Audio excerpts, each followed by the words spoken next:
welcome to One More Thing podcast this morning. It's I and Dr. Larry Baucom. Good morning. Well, we were up together yesterday for a standalone, is what we call these when they're not sort of integrated into any series. And man, when you sent me the notes to kind of look over, I said, this is going to hit our community really hard. I thought it was an excellent topic. And the fancy $10 word is what we call theodicy. Right. But it's really just when bad things happen to good people or to people who are unexpected, like just innocent people, how do we reconcile this suffering, this evil, with the concept of an all-powerful and all-loving God? Mm-hmm. So give us a little bit of insight on theodicy and how you understand it. Well, theodicy, two Greek words. Theos means God, mm-hmm. and DC really comes from dikaiosune, which mm-hmm. means righteousness. Right. So the whole concept of theodicy is there's evil in the world or suffering in the world. How can you justify, that word, justify, right. God in the face of all the evil? So it really is an argument. Yep. And then the argument is, how do you call yourself God, or call God on the carpet for yes. all the things that are happening? Or I don't believe in this kind of God, or I reject God because of suffering in the world. And many people do reject their concept of God mm-hmm. because of all the suffering in the world. But I think at some point, for me, we move, and I call it beyond theodicy. Mm-hmm. I don't need an argument. Yes. So it's say, well, why is that? We'll talk about that later. Probably next week we'll talk a little bit about that. Yeah. I said don't do this, and I'm already doing it. Let's not talk about next week yet. Yeah. But we talk about theodicy and really and our concept of God. How would you when we talked about yesterday, we go back to the concept of King Herod killing John the Baptist. That's right. It's a story. Why would they put this story in the Bible? This is a terrible story of one of the guys that loved people and spoke out against the public outrage. He'd be like the guy that goes to Washington, D.C. and calls down whomever's in charge at that place. Yep. Basically blasts him, saying, what you're doing is not right. That's right. And they have him killed. So why do you think that story's there? What do you think they're trying to, or maybe it's contrast, or how do you think it fits in there? Yeah, it's a very, like we mentioned it yesterday from stage, that it's a very sort of vulgar story. You have Herod, who's there with his illegal wife, Herodias, and Herodias' daughter comes out and does this very licentious dance before Herod, and basically the language lays out, it aroused Herod, and Herod's like, hey, I'm so enamored by you, I will give you whatever you want. Right. And of course, it's part of the plot that Herodias and her daughter had already talked about, that if Herod becomes, entangled in his emotions, he's going to offer you something, and I want the head of John the Baptist. So you have this tangled web of this conspiracy to kill John the Baptist. And, at least in the story, Herod is timid about doing it. Right. He ultimately orders the execution, so he looks like the bad guy, but ultimately he's pressured into it because he's a king. He's got to give his word, and his word has to be his bond. And so you have that sort of pressure taking place. But then the theodicy side is, well, John the Baptist is a righteous man, and he's related to Jesus of Nazareth, who has been performing all of these miracles that seem to be, again, inspiring people. And the question becomes, where was Jesus for his, not only his homeboy, where was Jesus for his cousin, his relative, in the midst of what Jesus probably knew was going to end up happening? Why didn't the jail cell break open? Right. Why didn't Jesus lead some surrection to have John, escape from that prison?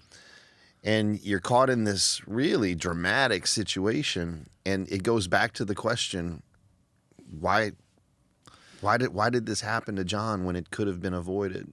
This horrible story. Why would this take place? There's another little in Jewish antiquities. There's some writing there, and her name was Salome. Salome, that's right. The girl who danced, and that thing happened as you said.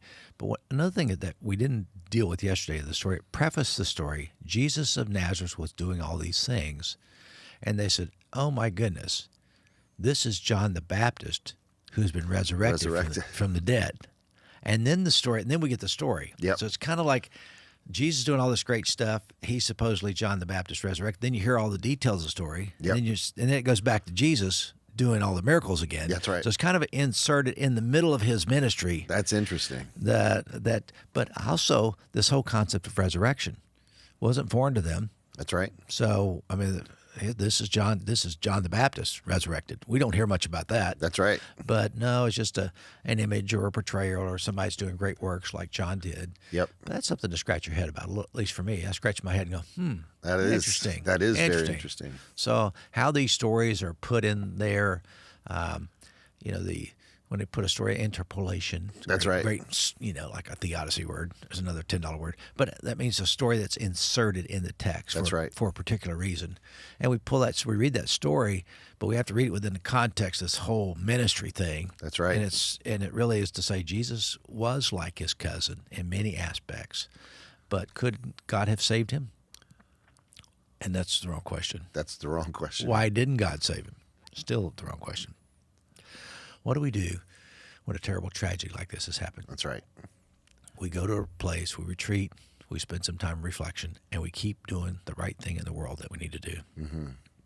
Not the wrong thing. That's right. Or not the vindictive thing, or not the revenge thing.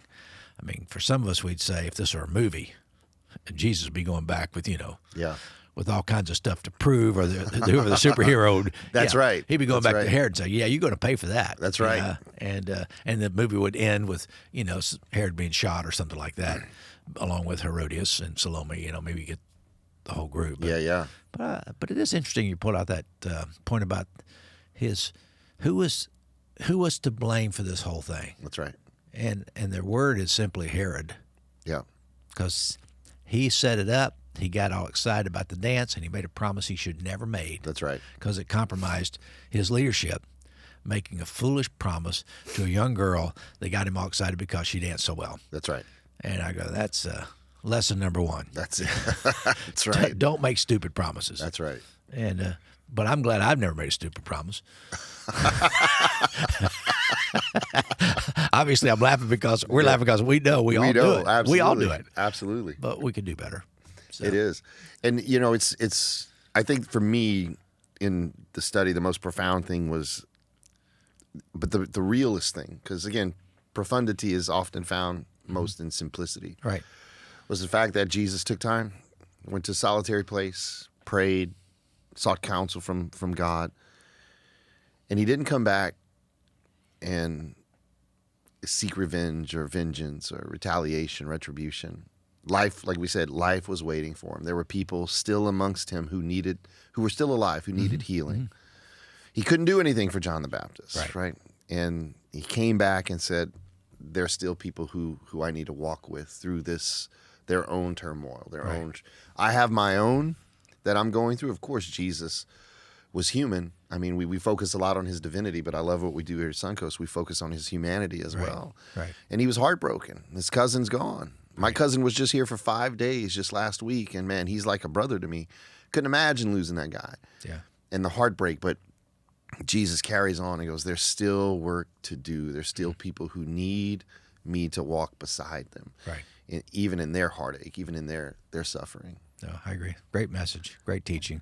And this coming week, yes, we're gonna dip our toe one more time in this. Yes. And we have some really good insights, I think, this coming week. And so if you guys are watching this today, I think you're going to really enjoy this coming weekend, because it's going to be all the good of last week and probably a little better. Yeah, a little bit deeper of the practicality of it, right? Should be good. It's always, for me, it's always exciting when our community gets excited about things that we're excited about, like the philosophy side of it, the theological side of suffering and the arguments that are made. But ultimately what we'll say is when you're going through the stuff, not many people are looking for a debate. Right. They're looking for people. They're looking for the helpers. And when we do a teaching like this, one of the things that I noticed was that in the Grand Hall, we become a counselor. Yes. Because people are telling their stories of suffering and heartbreak and some of the rejection of their previous concept of God, and how they still need God in their life, but they just don't like that concept of God. And we're trying to redefine what that is and what it looks like. And these are good days for us. And I think we're scratching right where the community has an itch. They want some answers, and it's inconsistent. And I think we're laying a foundation for people to have a better life and a better understanding who God is. That's it, man. Can't wait. It's gonna be a great weekend. I agree. Thanks, Dr. Baucom. Thank you.